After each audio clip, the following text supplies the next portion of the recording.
नमस्कार दोस्तों, आप सबका स्वागत है मेरी इस छोटी सी यूट्यूब चैनल में। दोस्तों, क्या आपको लगता है कि आपने अपना सब कुछ खो दिया है? अगर आपको लगता है कि आपका कुछ भी अब नहीं बचा है और यहाँ से ऊपर उठने की या सफल होने की कोई उम्मीद नहीं बची है, तो आज की ये कहानी आपके लिए ही है। आज मैं बात करूंगा शहंशाह, महानायक, superstar, big B Amitabh Bachchan ji के बारे में। मैं उनके जीवन के कुछ पहलुओं को आपके सामने लाने की कोशिश करता हूँ, जो हमारे लिए और हमारे जैसे करोड़ों लोगों के लिए प्रेरणा का स्रोत है। ये वीडियो 10 से 12 मिनट की होगी और छोटी सी वीडियो में सब कुछ लाना तो संभव नहीं है, पर मैं कोशिश करता हूँ। चलिए शुरू करते हैं। 79 साल की एक लंबी अवधि को मैं कुछ मुख्य भागों में प्रस्तुत करता हूँ। बचपन। जन्म उनका 11 अक्टूबर 1942 को इलाहाबाद में हुआ, जिसे हम आज प्रयागराज के नाम से भी जानते हैं। माताजी का नाम तेजी बच्चन और पिताजी का नाम हरिवंश राय बच्चन है। पढ़ाई की शुरुआत इलाहाबाद में हुई और उन्होंने आगे की पढ़ाई नैनीताल में पूरी की। फिर कॉलेज की पढ़ाई दिल्ली में हुई। पढ़ाई के बाद उन्होंने भी नौकरी पाने की कोशिश की, जैसा कि हर भारतीय परिवार में अब भी होता है और तब भी होता था। यहाँ से उनके संघर्ष की शुरुआत होती है। आज बहुतों को लगता है कि मशहूर कवि के बेटे होने की वजह से उन्हें कोई संघर्ष नहीं करना पड़ा या फिर बड़ी आसानी से वो सुपरस्टार बन गए, तो ये बिल्कुल भूल धारणा है। ऑल इंडिया रेडियो में उनकी पहली कोशिश बुरी तरह नाकाम रही। उन्हें केवल इस वजह से रिजेक्ट कर दिया गया कि उनकी आवाज़ ठीक नहीं है, पर आज हम जानते हैं, आज वो अपनी इसी आवाज़ की वजह से जाने जाते हैं।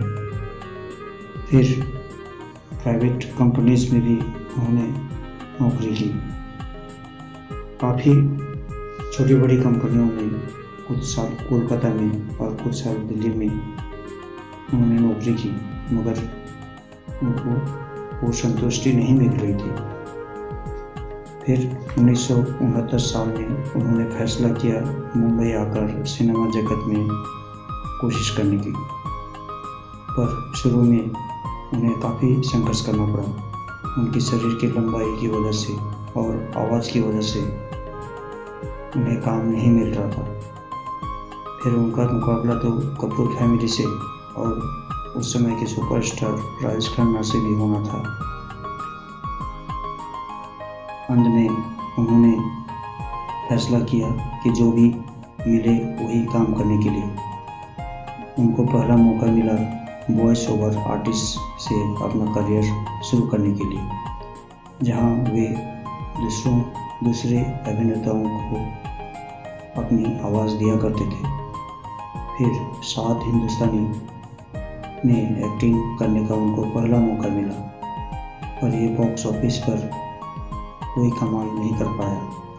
फिर लगातार उनकी 13 फिल्म आई और सब के सब फ्लॉप हो गई। यहाँ तक कि लोगों ने अब उन्हें मुंबई छोड़ देने की सलाह दी, क्योंकि वो शायद एक्टिंग के लिए बने ही नहीं हैं। पर वो अमिताभ बच्चन थे। उन्होंने हार नहीं मानी, निरंतर कोशिश करते रहे और अपने आप में सुधार लाते रहे। 1973 में जंजीर रिलीज हुई, जो उनके ज़िंदगी का एक टर्निंग पॉइंट था। इसके सुपर हिट होते ही उनको बहुत सारे ऑफर आने लगे। लगातार सालों तक एक के बाद एक उनकी फिल्में सुपर हिट होती रही। उन्होंने 200 से भी ज़्यादा फिल्मों में काम किया।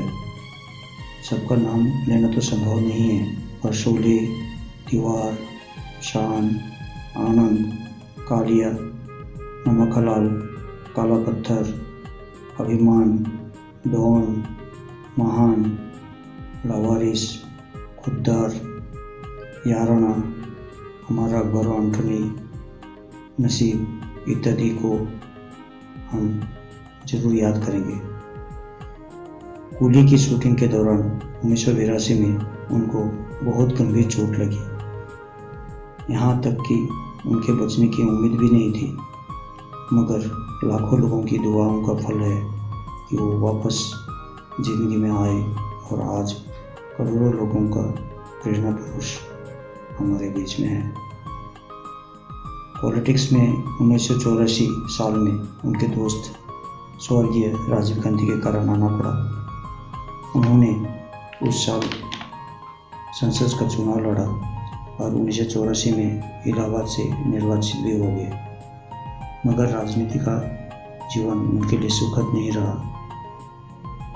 फिर उन्होंने फैसला किया वापस फिल्मी दुनिया में जाने की। फिर शुरू हुआ संघर्ष का सिलसिला। ABCL यानी कि अमिताभ बच्चन कॉरपोरेशन लिमिटेड की स्थापना उन्होंने इस फिल्मी दुनिया को मनोरंजन देने की वजह से किया। इसी ABCL को 1996 में मौका मिला इस वर्ल्ड कॉन्टेस्ट को आयोजन करने के लिए, पर ये बिल्कुल ही सफल नहीं रहा और उनको इसकी वजह से भारी नुकसान उठाना पड़ा। उनके ऊपर बहुत ज़्यादा कर्ज आ गया, यहाँ तक कि नौबत आ गई कि उनको अपना मकान को भी गिरवी रखना पड़ा। बाउंस बैक की कहानी। हम सब जानते हैं कि स्प्रिंग को हम जितना दबाते हैं वो उतनी ही ताकत से वापस आने की कोशिश करती है। और यहाँ तो हम बात कर रहे हैं बिग बी अमिताभ बच्चन जी के बारे में। उन्होंने भी वापसी की, फिर कई सारी हिट फिल्म इस इंडस्ट्री को दी। मोहब्बतें, बागबान इत्यादि मुख्य है। KBC यानी कि कौन बनेगा करोड़पति पर जब उन्होंने काम करने का फैसला किया तो सबने उनको सलाह दी कि उनके जैसे सुपरस्टार को छोटे पर्दे पर काम नहीं करना चाहिए, क्योंकि ये उनके लेवल का काम नहीं है। पर 2000 साल से शुरू हुआ KBC आज भी चल रहा है और वो निरंतर इस शो के होस्ट बने हुए हैं। आज KBC को अमिताभ बच्चन जी की वजह से ही पहचान मिली है। हालांकि बीच में एक बार शाहरुख खान को आजमाने की कोशिश जरूर की गई थी, पर उसका परिणाम क्या हुआ ये सबको मालूम है। 200 से भी ज़्यादा फिल्म उन्होंने काम किया और जीवन के हर क्षेत्र में उन्होंने कोशिश की। रोमांटिक हो या कॉमेडी, एक्शन हो या ट्रेजेडी या फिर विलेन का कोई भी रोल उन्होंने नहीं छोड़ा। हर जगह उन्होंने कोशिश किया और हर जगह सफल रहे। फिल्म फेयर अवार्ड्स के कई सारे रिकॉर्ड्स आज उनके नाम से है। 42 टाइम्स उनका नॉमिनेशन हुआ और 16 बार उनको अलग अलग किरदार के रूप में फिल्म फेयर अवार्ड्स दिया गया। उन्होंने एक्टिंग के अलावा प्लेबैक सिंगर और प्रोड्यूसर का काम भी किया और हर क्षेत्र में उन्होंने अपनी पहचान बना ली। अवार्ड्स भी उनको बहुत सारे मिले, जिनमें प्रमुख है पद्मश्री 1984, पद्म भूषण 2001, पद्म विभूषण 2015, दादा साहब फाल्के अवार्ड 2019। उनके इस जीवन से हमें बहुत सारी प्रेरणा मिलती है।